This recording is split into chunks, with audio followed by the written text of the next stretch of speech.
దమ్మపేట మండల కేంద్రంలో గల శ్రీ అన్నపూర్ణ సమేత విశ్వేశ్వర స్వామి వారి ఆలయంలో మహాశివరాత్రి సందర్భంగా ఆలయ కమిటీ వారి ఆధ్వర్యంలో బ్రహ్మశ్రీ చంద్రబొట్ల రవిచంద్ర శర్మ బ్రహ్మత్వంలో భక్తులకు విశేష పూజా కార్యక్రమాలు నిర్వహించనున్నారు. తెల్లవారుజాము నుండి ఆలయానికి భక్తులు విచ్చేస్తున్నారు. భక్తులకు ఎటువంటి ఇబ్బంది కలగకుండా ఆలయ కమిటీ వారు ప్రత్యేక క్యూ లైన్ ఏర్పాటు చేస్తారు.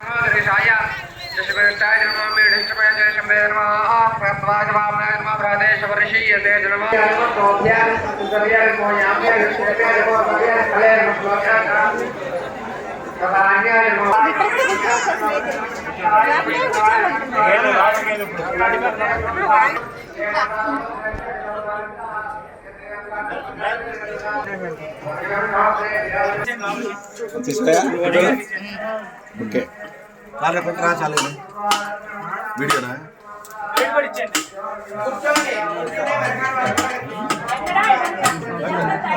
Gracias.